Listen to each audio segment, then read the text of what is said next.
hurler, James McLaughlin, is on TV tonight. It's a programme on TG Cahir called Scailta na Gcóin, and it sees Gráinne McElwain travelling, well, she's around the country for the whole series, but here in Donegal tonight. And so what the series is about is it's the stories behind the trophies that are presented for GAA competitions, everything from under 10s through to the All Ireland. And she meets and chats with past and present players and former presidents and referees and managers and grassroots supporters. And I'm delighted now that Gráinne actually joins us on the radio and online as well, on YouTube or Facebook if you want to have a look. Gráinne, how did you get on in Donegal with the filming? I know it was some time back, but the show is on tonight. So how did Donegal treat you?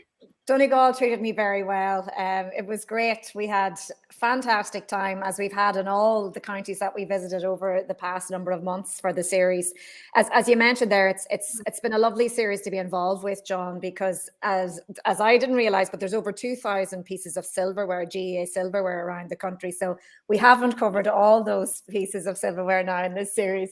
So hopefully we'll get a few more series to do that. But what was really lovely about it was finding out who these people were, because cups are presented to players and fans know their names, but they don't actually know who these people were.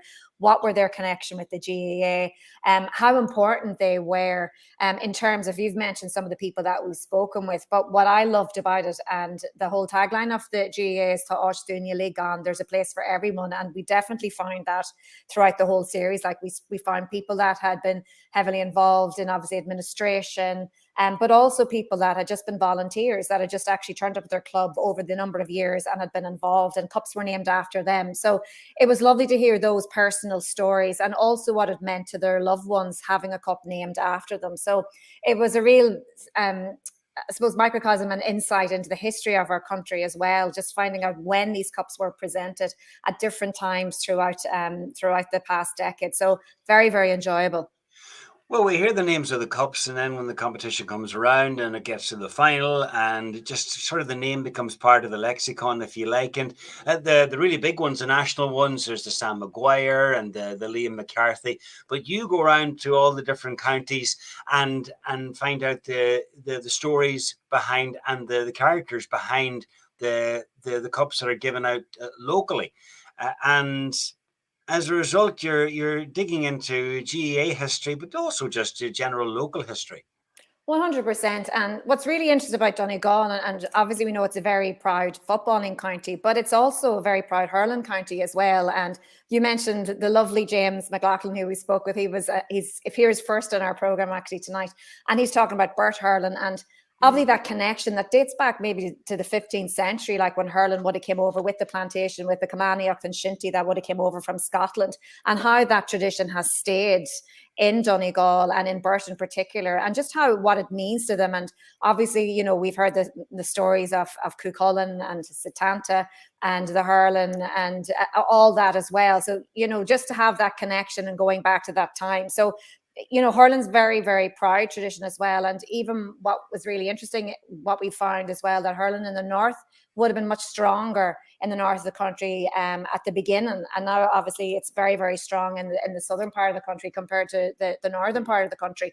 But it was just very fascinating, Sean, to him getting his experience of what it was playing hurling, and the come-ons and the actual hurls that they used as well, and he would have used growing up. So that was really interesting. Like we travelled all around Donegal. Like we were in Burt, we were in Gidor, around the Farst, Glencolmkill, we were in Ballybofey. So we were in Ardra. We were lots of different places, speaking to lots of different people about cups named after people in their clubs that had done so much for the GAA, and just hearing about who they were and the stories, the personal stories behind them.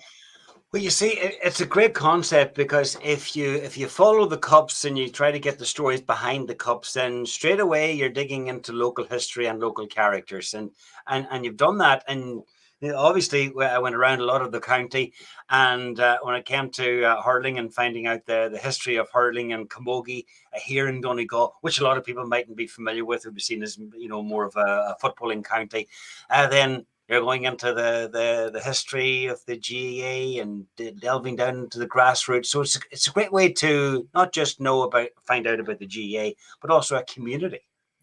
100%. And also people that would have came from outside the county, like, you know, you mentioned camogie there. We have one of the cups that is actually still missing. And that's one of the things I'm hoping. We have 2 cups in the series that are missing. One's in Donegal. It's called the Corn Cumhaill Coláiste Olu. So this would have been presented, a camogie cup. Agnes O'Farley, or Una the Arcali would have been her name in Irish. She would have been involved in setting up Coláiste Olu in 1906, and she was hugely involved. She's from Cavan originally, but would have been hugely involved in camogie in UCD in Dublin, and would have founded as part of Conran na Gaeilge and the revival of the Irish language, would have been involved in setting up this college here, Coláiste Olu.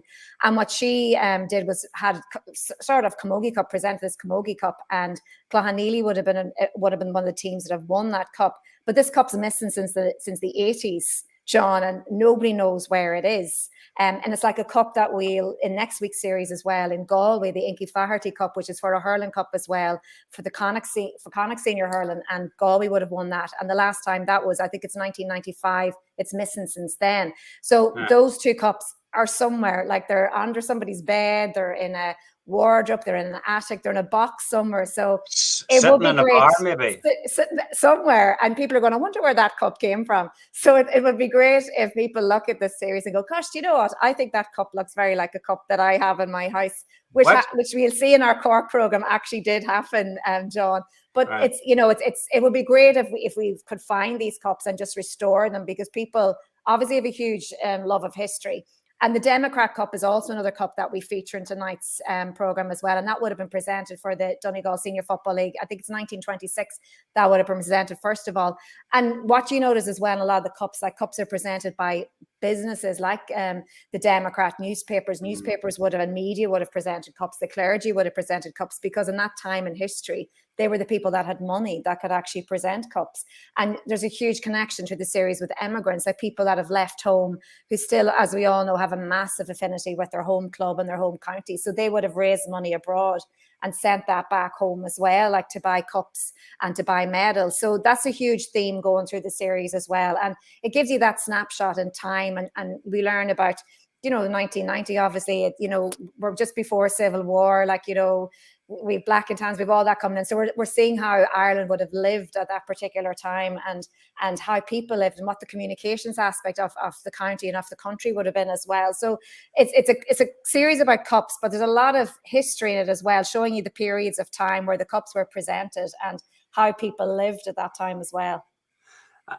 It sounds like you had a busy time, because you had to go around the country, and there was all these cups and all the stories that went with them and all the characters. So a lot of work behind the scenes. There was a lot of work behind the scene, but there was a fabulous team. Hannah ní Guhan, Hannah's from Randa Farsta, and she's the producer of the series from Imagine Media.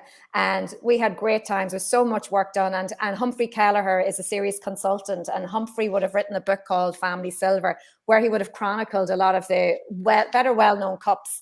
And from that, Hannah had spoken to Humphrey about this, and she had done loads of more research on all the different cups in the different counties. So there's loads of cups. I mean, there are absolutely loads of them, but you're looking for really lovely personal stories behind them. And they're really interesting. So there's also a lot of very sad stories as well, John. A lot of cups are named after people who died untimely, you know, and died far too young. So there's those stories as well that are in this series. But what you realize as being part of the GAA, that it is a family. And for a lot of people, I think before this series was just a piece of silverware that they raised. But actually from this series, you realize actually this person meant an awful lot to the GAA. This person meant a lot to their community. And every time that cup is raised, and every time we speak about the cup, their names are remembered in the public. And I think that's a lovely feature of the series.